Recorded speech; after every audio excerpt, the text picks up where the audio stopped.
तो आइए बच्चों, आज के क्लास में हम लोग क्वेश्चन नंबर 8, 9 से एक्सरसाइज 9.5 और चैप्टर का नाम है अवकल समीकरण की क्लास में हम आपका स्वागत करते हैं।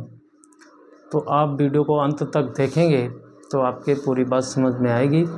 और इस चैप्टर के सभी वीडियो हम अपलोड कर चुके हैं। यदि आपने नहीं देखे हैं, आप चैनल पर नए हैं तो चैनल को सब्सक्राइब करके आप सभी वीडियो क्रम से देखिए।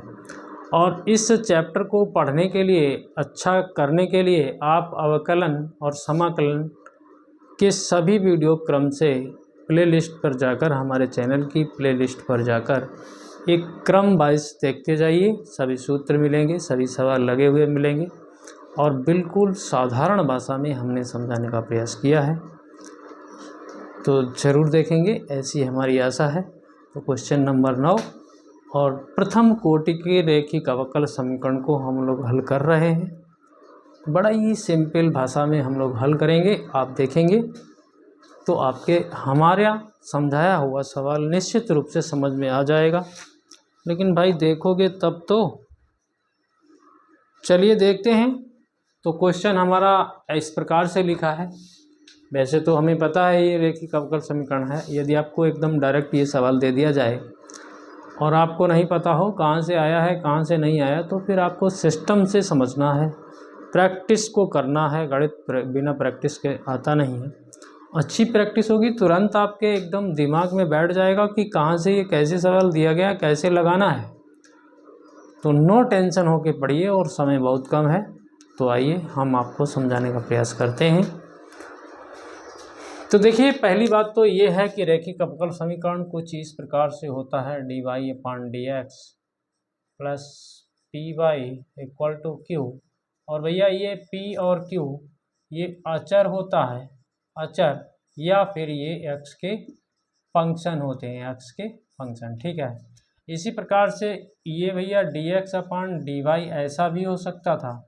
यहाँ पर p1x कर लीजिए, यहाँ पर q1। इसमें p1 और q1 ये y के फलन या फिर कांस्टेंट होते हैं, ठीक है बच्चों। इतनी बात आपको ध्यान में रखनी है। तो कोशिश रहे आप या तो इस फॉर्म में इस सवाल को चेंज कर पाएँ, या फिर इसमें नहीं अगर चेंज होता है तो निश्चित रूप से इसमें चेंज हो जाएगा। कहीं ना कहीं आपको पता लगेगा कि कहाँ ये कैसे सवाल किधर जाएगा। तो देखिए, सबसे पहला काम तो ये है कि बच्चों, सबसे पहला काम तो यहाँ पर dy/dx को अकेला रखना है या फिर dx/dy को अकेला रखना है। इसके साथ में जो भी यहाँ पर कोई भी फलन हो, मल्टीप्लाई हो, भाग हो, उसको हटा देना है यहाँ से। तो हमारे समझ में तो ये आ रहा है कि इस x को यहाँ से हटा दिया जाए। तो देखिए dy/dx ये भैया y/x हो जाएगा, ये -1 हो जाएगा, इसमें x का भाग लग गया तो ये y cot x बराबर 0 हो गया। और यहाँ पर x का भाग लगने से कोई दिक्कत नहीं, ठीक है। अब देखिए बच्चों, आपको क्या करना है, आप इस फॉर्म में सवाल को चेंज करेंगे। तो देखिए, यहाँ पर भी y है और यहाँ पर भी y है, तो इसको इकट्ठा करके कॉमन कर दीजिए। तो देखिए dy/dx दिख रहा है आपको। और यहाँ पर देखिए बच्चों, इस -1 को उधर लिया जाएंगे, यहाँ पर हम 1/x प्लस cot x लिख दें और इंटू में y को अलग कर दें, इस -1 को इधर लिए जाएं, तो बिल्कुल यही फॉर्म हो गई ना, यही फॉर्म हो गई। क्योंकि आपको पता है ये x का फलन होगा या फिर कांस्टेंट होगा, यहाँ पर अचर हो सकता है या फिर x का फलन हो सकता है। तो देखिए, इसमें हम लोग तुलना करें तो p बराबर 1/x cot x हो गया और q बराबर 1 हो गया। फिर आपको समाकल गुणांक निकालना होता है, ठीक है बच्चों। तो इसमें क्या होता है, इसमें होता है e की घात p का समाकलन होता है। ये कितना है, ये इसका आपको समाकलन कर देना है, कर दीजिए। तो बच्चों देखिए e की घात ये 1/x dx हो गया। ठीक है। और प्लस में प्लस देखिए, आप ऐसा करना चाहें तो ऐसा कर दीजिए, या फिर ऐसे ही घात में पूरा लगा रहने दीजिए और इसका समाकलन कर दीजिए, ये ऐसे कर सकते हो। तो देखिए बच्चों, ई की घात ये तो log x हो जाएगा, cot x का log cos बटे साइन log साइन x हो जाता है।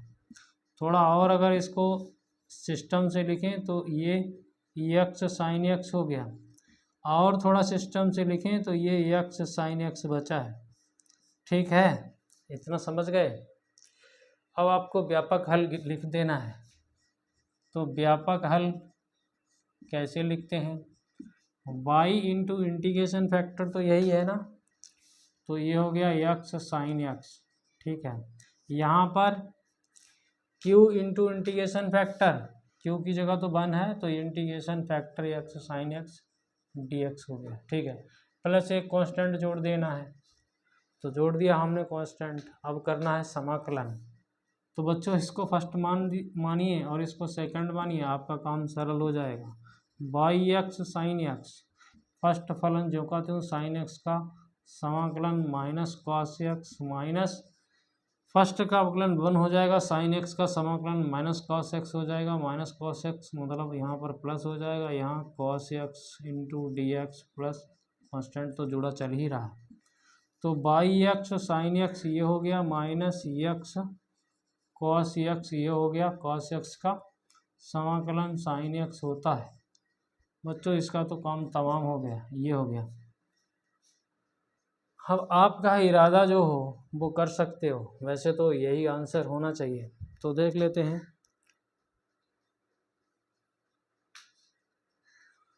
तो वैसे तो आंसर अपना ये लिख सकते थे, कोई दिक्कत नहीं, लेकिन नहीं, हमारी आंसर माला में, उत्तर माला में इसका भाग वहाँ लगा दिया गया, तो लगा देते हैं हम भी भाग। एक्स कॉस एक्स बटे एक्स साइन एक्स, फिर भैया साइन एक्स बटे एक्स साइन एक्स प्लस फिर भैया सी बटे एक्स साइन एक्स, ये है, ये करा गया है। तो यहाँ से एक्स एक्स कैंसिल हो गया, साइन से साइन कैंसिल हो गया, तो ये देखिए 1/x बचा है। यहाँ पर देखिए तो माइनस का कॉट एक्स बचा है, यहाँ पर देखिए तो सी एक्स साइन एक्स पर पावर -1 लगा दीजिए, यहाँ बाई रह गया। तो जैसा आपका मन हो वैसा आंसर कर सकते हैं, ये आंसर अपनी उत्तर माला में है। ठीक है, कोई समस्या हो तो बताइए आप। अगला क्वेश्चन देखते हैं। तो देखिए बच्चों, हम लोगों ने क्वेश्चन नंबर 10 को नोट कर लिया है, तो इसको भी करने का प्रयास करते हैं। देखने में सवाल छोटा है लेकिन सरल बहुत है, इम्पॉर्टेंट बहुत है। तो आप क्या करोगे, इसको उठाओ यहाँ बटे में ले जाओ, क्योंकि आपको पता है dy/dx को अकेला रखना है। ठीक है, 1/x प्लस बाई हो गया। अब बच्चों आप देख रहे हैं कि इस प्रकार से बाई को इधर नहीं ले जा सकते, ना फिर एक्स को इधर, बाई को तो नहीं ले जा सकते ना इधर, तो इसको उल्टा कर दीजिए। तो ये हो गया dx/dy, इधर से भी उल्टा हो गया तो x प्लस बाई हो गया। ठीक है, अब बच्चों आप क्या करेंगे, इस x को उठाइए इधर ले आइए, तो dx/dy। ठीक है, -x इधर बाई छोड़ दीजिए। थोड़ा और अगर इसको बढ़ाना चाहें तो dx/dy प्लस -1 इंटू एक्स बराबर बाई। अब फॉर्म ये तो नहीं बनी लेकिन ये बन गई, तो ये बन गई, तो इसका मतलब हुआ कि P1 बराबर -1 और Q1 बराबर बाई आ गया। आपको भी पता है ये अचर होगा या फिर बाई का फलन होगा, ये अचर होगा या फिर बाई का फलन होगा, इस प्रकार की फॉर्म में। तो इसके लिए आपको समाकल गुणांक निकालने का थोड़ा सा तरीका पता होना चाहिए। समाकल गुणांक यानी कि IF। तो देखिए e की घात p dx होता था, तो अब आपको P1 dy करना है। P1 की जगह -1 है, यहाँ पर dy है, इसका समाकलन कर देना है।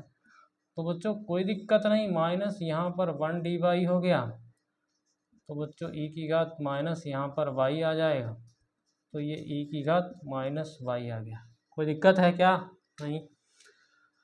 अब आपको व्यापक हल लिख देना है। व्यापक हल तो बच्चों देखिए इसमें पहले तो बाई इंटू इंटीग्रेशन फैक्टर होता था, अब एक्स इंटू इंटीग्रेशन फैक्टर ई की घात माइनस वाई बराबर इधर जो है Q1 कितना है वाई है, और इंटीग्रेशन फैक्टर ई की घात माइनस वाई है, फिर डी वाई है, फिर प्लस कांस्टेंट है। ठीक है, इसका आपको समाकलन करना है। तो कोई दिक्कत नहीं, आप समाकलन करना जानते हैं। इसको फर्स्ट कर दीजिए, इसको सेकंड कर दीजिए।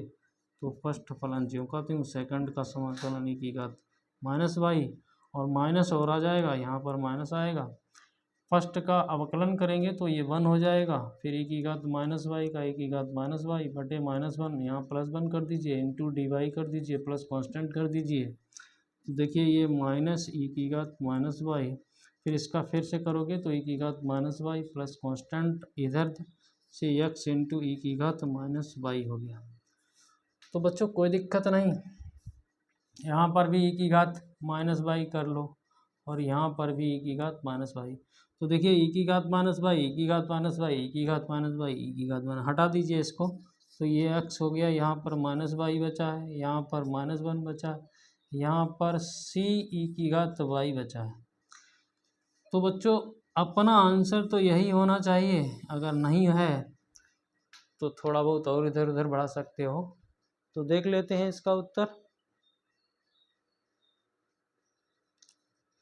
इन लोगों ने उत्तर में इसको इधर कर दिया है, तो x प्लस वाई प्लस 1 बराबर सी ई की घात वाई ऐसा कर दिया है। ऐसा करना कोई दिक्कत नहीं है, कर दिया तो कर दिया, कोई समस्या नहीं है। तो क्वेश्चन नंबर 10 आपके समझ में आ गया है।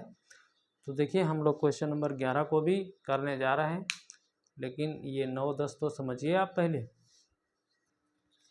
तो देखिए बच्चों हम लोगों ने क्वेश्चन नंबर 11 भी नोट किया है, इसे भी समझने का हम लोग प्रयास करेंगे। तो देखिए अपना अवकल समीकरण ये है ही, या तो इस फॉर्म में सवाल आएगा या फिर इस फॉर्म में। तो देखते हैं किस फॉर्म में आएगा। तो देखिए बच्चों आप क्या करें, आप इस वाले फंक्शन को उधर ले जाइए, बाई डी एक्स बराबर यहाँ पर हो जाएगा -y² x into D Y.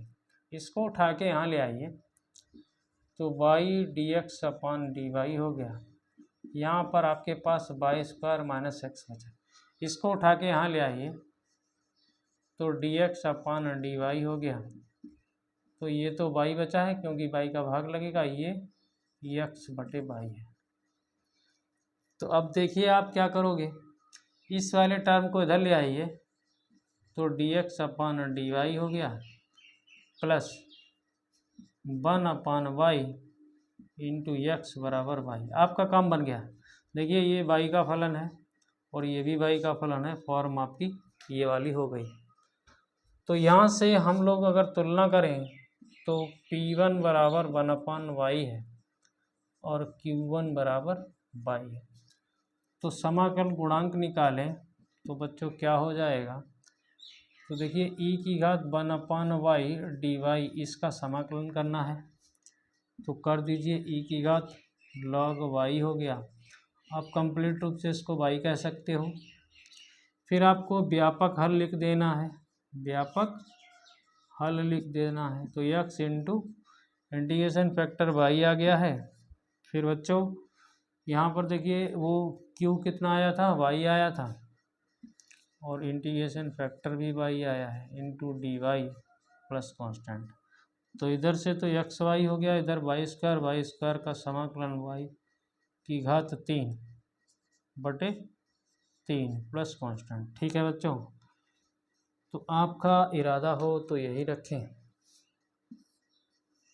यही अपना उत्तर हो जाएगा। अगर नहीं तो फिर इस बाई को हटा के यहाँ भाग लगा दें। तो देख लेते हैं कैसा उत्तर है।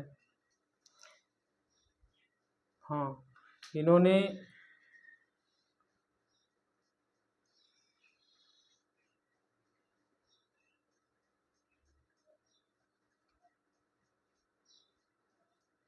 भाग लगा दिया है इस वाई का यहाँ पर, तो यहाँ पर भाग लगा दोगे तो यहाँ y² बटे 3, ठीक है, यहाँ पर c बटे वाई हो जाएगा। तो इसमें और उसमें कोई फ़र्क वाली बात तो है नहीं, तो ये भी आंसर सही है और ये भी आंसर सही है। तो बच्चों आज के लिए सिर्फ इतना ही। तो आपके यदि हमारे बताए हुए तरीके से सवाल समझ में आए हो तो चैनल को सब्सक्राइब जरूर करें, बेल आइकन को प्रेस करें, ऑल पर सेट कर लें, अपने दोस्तों में शेयर करें और हमारा सहयोग करें। आपका बहुत बहुत धन्यवाद।